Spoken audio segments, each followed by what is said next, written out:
बेयावनो आं नोंथांमोननि चेनेलखौ गोसो गोरबोनिफ्राय आंनिफ्राय हामलायनायखौ बावग्रोबाय।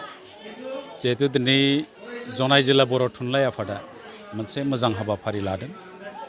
जिल्लानि जनाय जिल्ला बर' थुनलाइ आफादनि सिङाव थानाय गंफ्रोमबो गोजौ फरायसालिनि एबारनि 2023 मायथाइनि मेट्रिक आनजादाव सेथि थाखोआव उथ्रिनाय फरायसाफोरखौ बरायनाय मोनसे हाबाफारि आरो बे हाबाफारिया खोब मोजां बाख्नायथाव। आं बिनि थाखाय जनाय जिल्ला बर' थुनलाइ आफादनिसिम गोसो गोरबोनिफ्राय गाहाम हामलायनायखौ बावहरबाय। आरो जिहेतु दिनै बे मोनसे जारिमिनारि होनना बुंनांगोन आङो। जिहेतु बियो एबारनिफ्राय मेट्रिक परिखाया जाला। जिहेतु 2020 मायथाइनि निउ एजुकेशन पलिसि मथे मेट्रिक परिखाखौ दैखांना होसिगोन आरो जों मिथिनो मोननाय बादिबा सरकारा एबारनिफ्राय मेट्रिक परिखाखौ फाथिला। गतिके बे मोनसे लास्ट मोनसे मेट्रिक परिखा। बेयाव उथ्रिनाय फरायसाफोरखौ दिनै बरायनायजों लोगोसे थुलुंगा होदों आरो गोबां आलासि फैदों आरो बेयाव आंखौबो आलासि महरै लिंहरनायखाय आं बर' थुनलाइ आफादनिसिम आंनि गोसो गोरबोनिफ्राय साबायखरखौ बावदों बिथांमोननिसिम। आरो जिहेतु फरायसाफोरखौ जिहेतु लास्ट मेट्रिक परिखा बेयाव जों गोबां आलासिफ्रा थुलुंगा होनायजों लोगोसे गुन गोनां सोलोंथाइ सायाव गोबां बाथ्रा बुंदों। आरो जिहेतु सोलोंथाइनि ओंथियानो जाहैबाय गुन गोनां सोलोंथाइजों लोगोसे गावखौनो सुबुं सम्पद हिसाबै दानानै जाहाथे समाजनि मोजां खामानि मावनो हानाय, समाजखौ हेफाजाब होनो हानाय, सुबुंखौ हेफाजाब होनो हानाय, न'खरजों लोगोसे हादोरनि जाहाथे मोजां खामानि मावनो हानाय, जों बेखौनो हास्थायो।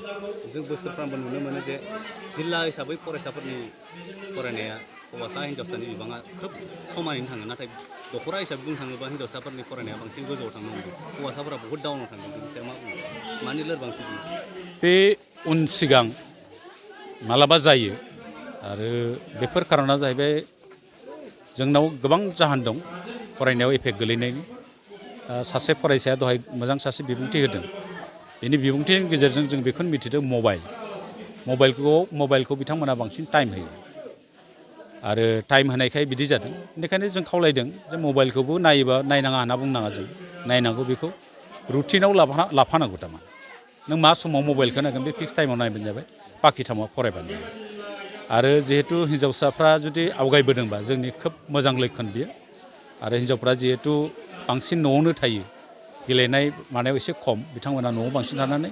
अदंखौ जोङो जनाय जिल्ला बर' थुनलाइ आफाद, जोङो जनाय जिल्ला बर' थुनलाइ आफाद होनोब्ला जोंनि जिथुनिखि जनाय साब डिभिजनेल जिथुनिखि एडमिनिस्ट्रेटिभ बियो डिभिजना गोलैफायो। दा बेहाय जोंहा ओरैनो बर' बिजोंनि सरकारि फरायसालि होनोब्ला जोंनि बे जनायनि उपेन्द्रनाथ ब्रह्म मेम'रियेल हाइ स्कुला थाबाय, बेजों लोगोसे SB हाइ स्कुला थाबाय। बेनि अनगायैबो जोंहा गाव जिथुनिखि प्राइभेट जोंहा जेरै UN academy Siment Sapuri, UN academy Bagriguri, UN academy Baligara, UN academy Silikhaguri, आलारि गार्लस हाइ स्कुल, बेफोरबायदि बर' बिजोंनि फरायसालिफोरनिफ्राय जोंनि जनाय जिल्ला बर' थुनलाइ आफादनि सिङाव गासै 34 जोंनि बिजाथिया देग्लाय सेथि थाखोआव उथ्रिनो हादों बर' बिजोंनिफ्राय। दा बिसोरखौ दिनैनि बे गोथार सानाव जोङो जनाय जिल्ला बर' थुनलाइ आफादा जोङो बिसोरखौ बर' बिजोंनि गेजेरजों फरायनानैबो जे गुन गोनां सोलोंथाइखौ जोङो लानो हायो, दा बेखौनो जोङो बिसोरनि बे नाजानायनि थाखाय सेथि थाखोआव उथ्रिनायनि थाखाय बिथांमोनखौ जोङो मान बावनायजों लोगोसे जोंनि उननि जिथुनिखि बर' बिजोंनि फरायसुला फरायसुलि बिसोरखौबो जाहाथे जोङो बिसोरनि बायदियै जाय फरायसुला फरायसुलिफोरखौ जों जेरैहाय दिनै मान बावदों, बिसोर बायदियैनो जाहाथे जोंनि फैबाय थानाय फरायसुला फरायसुलिफ्राबो जोंनि बर' बिजोंजोंनो फरायनानै गुन गोनां सोलोंथाइखौ लानानै जोङो गावखौनो सुबुं सम्पद हिसाबै दानो हायो। दा बे गाहाय थांखि लानानैनो जों दिनै जनाय जिल्ला बर' थुनलाइ आफादा बे बरायनाय हाबाफारिखौ जोङो दिनै लानाय जादों। दिनैनि दिनाव जोङो जिथुनाखि जे सासे फरायसाया जिल्लानि जोङो मोननै खौरांखौ बुथुमनो हमबाय, नाथाय सासे फरायसाखौ जों दिनैसिमबो बरायनाय नुनो मोनाखै। जे बिफायासो बेयाव बाहागो लादों, सासे फरायसाया गावनि थांखिखौ होसोनायाव जिउथि मोसाहारि बुङो, बिनि सायाव माबायदि साबायखर बावगोन जे बिथाङा दिनै थांखि होसोदों? नंगौ, जों जनाय जिल्ला बर' थुनलाइ आफादा देग्लायनि मेट्रिक आनजादाव जोंनि जनाय जिल्ला बर' थुनलाइ आफादनि सिङाव बयनिख्रुइबो बांसिन जौखोन्दो 94.8 जौखोन्दो लानानै उथ्रिसार जानो हानाय बे ज्योति मोसाहारिखौ जों जनाय जिल्ला बर' थुनलाइ आफादनिफ्राय मान बावदों। नाथाय दुखुनांथाव बे मान बावनाय हाबाफारियाव जोङो बिथांखौ जोङो बे समाव जोङो मोननो हादियासै। गावनि गोजौ सोलोंथाइ लानायनि थाखाय बे समाव गुबुन मोनसे जायगायाव सोलोंथाइ लानो थाखाय थाहैबाय। बेनिखायनो बिथांजोखौ जोङो मान बावनो हादिया बे समाव। अब्लाबो जोंनि मान बिलाइखौ जोङो बिथांनि बिफानि आखायाव जोङो दिनै गथायना होनाय जाबाय। ओरैनो दिनै साबेसेसो बरायनाय जाखो? जोङो खारि बायदिब्ला जोंना 34 बिजाथि दङमोन।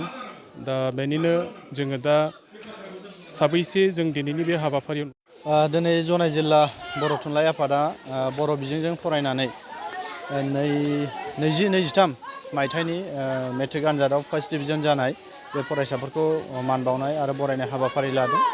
दा बेवहायनो आंबो बाहागो लाफानो मोननानै गोजोननाय मोनदों।